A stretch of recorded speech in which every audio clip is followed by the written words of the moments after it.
રાધા રાધા. ગુજરાતીTV.com પરથી મળેલા શ્રી પ્રેમાનંદજી મહારાજના એક સત્સંગના કેટલાક અંશો આજે આપણી પાસે છે. રાધા રાધા. અને આ કોઈ સામાન્ય સત્સંગ નથી, પણ સાધકો દ્વારા પૂછાયેલા કેટલાક સીધા, ધારદાર અને કદાચ આપણા બધાના મનમાં ક્યાંક ને ક્યાંક ચાલતા પ્રશ્નોનો સંગ્રહ છે. બરાબર. અહીં કોઈ લાંબી પહોળી ફિલોસોફી નથી, પણ તીરની જેમ સીધા હૃદયમાં ઉતરી જાય એવા જવાબો છે. મહારાજજીની શૈલી જેવી છે, એકદમ સરળ, સહજ અને છતાં અત્યંત ગહન. હા, તો આજે આપણે એક સાધકની યાત્રાને અનુસરીશું જે મહારાજજીના જ્ઞાન થકી આગળ વધે છે. આ યાત્રા શરૂ થાય છે સાધુના બાહ્ય દેખાવ જેવા સામાન્ય પ્રશ્નથી, પછી અંદરના સૌથી મોટા શત્રુ અહંકારને ઓળખવા સુધી પહોંચે છે. અને છેક ત્યાં સુધી લઈ જાય છે જ્યાં ભક્ત ભગવાનને ખરીદી શકે છે. બરાબર.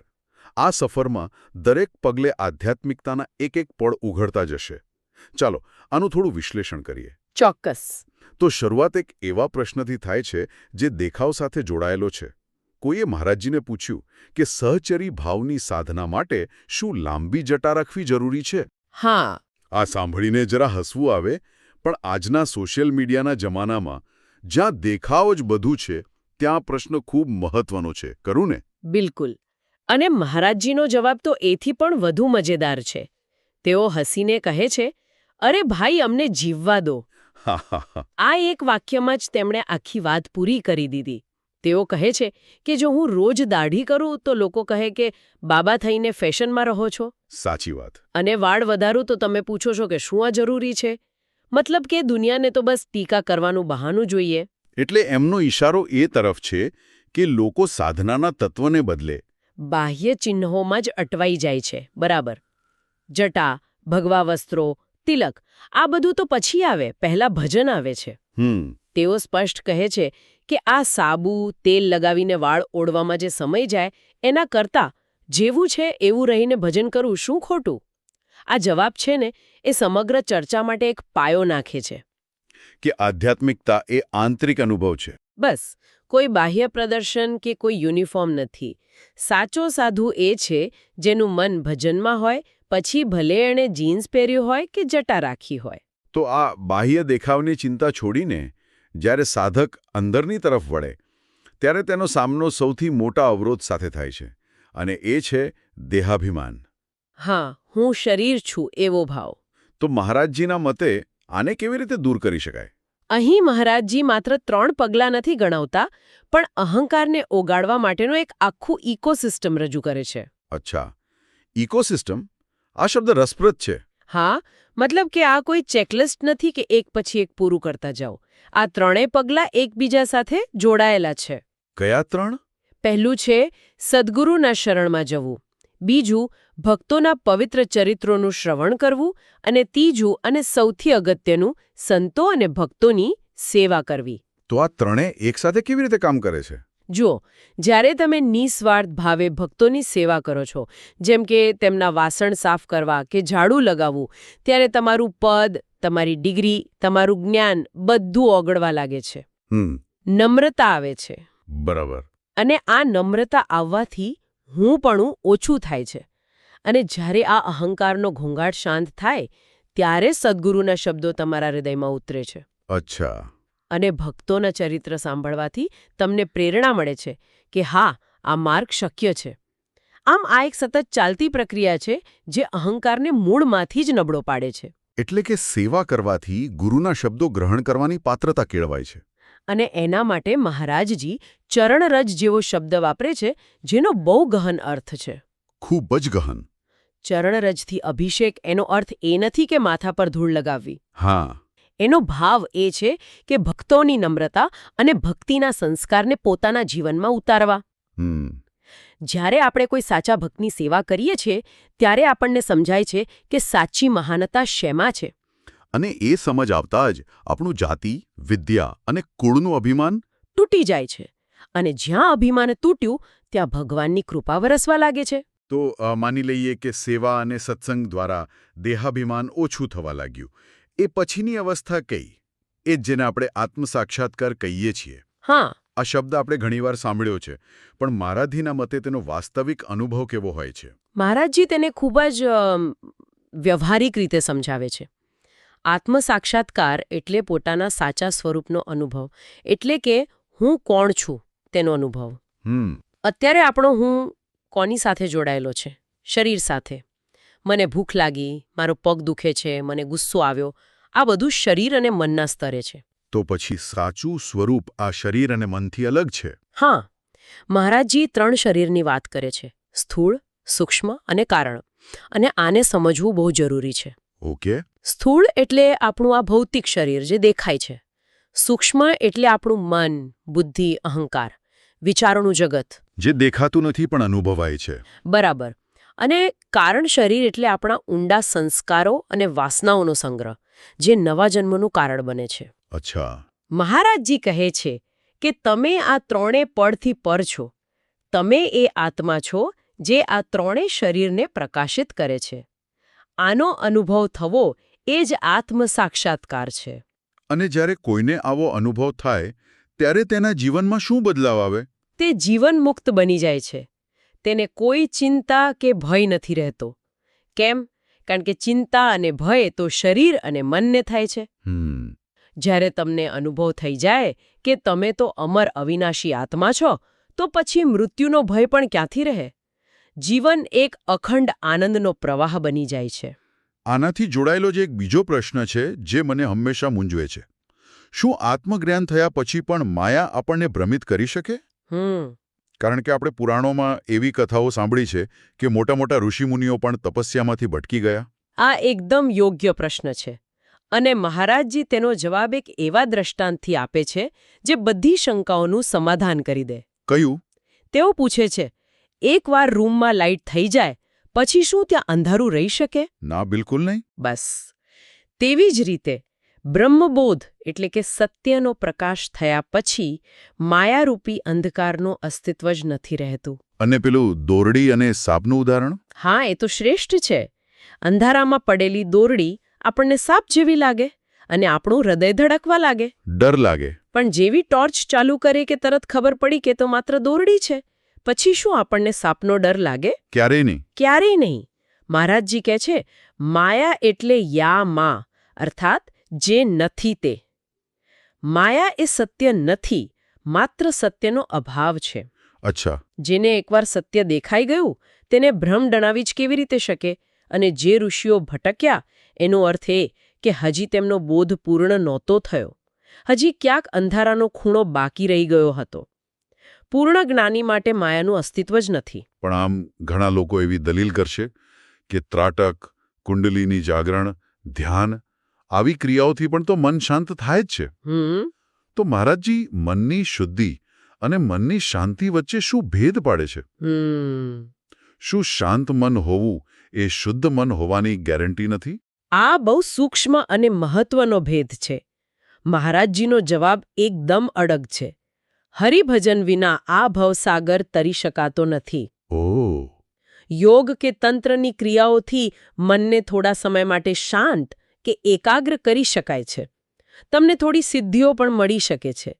પણ તે મનની અંદર રહેલી વાસનાઓ અને સંસ્કારોને બાળી નથી શકતી. એટલે કે દબાવી શકાય છે પણ નષ્ટ નથી કરી શકાતી, એમ ને? બરાબર. જેવી સાધના છોડો કે તરત એ વાસનાઓ બમણા જોરથી પાછી ઉભરી આવે. જ્યારે હરિભજન કે નામ જપ શું કરે છે? તે સીધું ચિત્ત પર પ્રહાર કરે છે. ભગવાનનું નામ અગ્નિ જેવું છે, જે ધીરે ધીરે સંસ્કારોના બીજને જ બાળી નાખે છે. મન શાંત થવું એ એક વાત છે અને મન શુદ્ધ થવું એ બિલકુલ અલગ વાત છે. શુદ્ધ મનમાં જ પ્રેમ અને વૈરાગ્ય એક સાથે પ્રગટ થાય છે. એટલે જ મહારાજજી કહે છે કે જો હરિભજન નથી તો બધું શૂન્ય છે. બિલકુલ. અને આ માટે તેઓ તુકારામજી અને ધ્રુવજી જેવા ભક્તોના ઉદાહરણ આપે છે.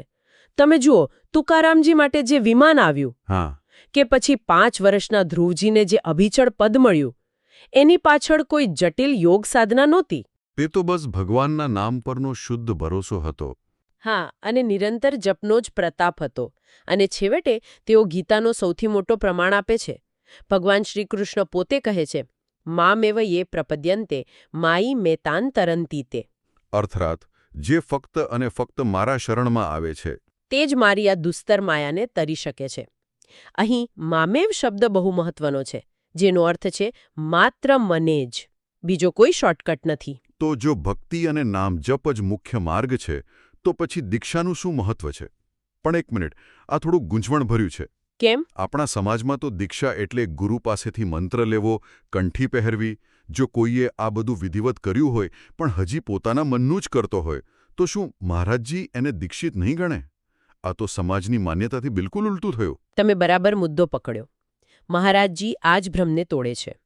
તેમના મતે સાચી દીક્ષા એ કોઈ બાહ્ય ક્રિયાકાંડ નથી. તો શું છે? પણ એક આંતરિક સમર્પણની ઘટના છે.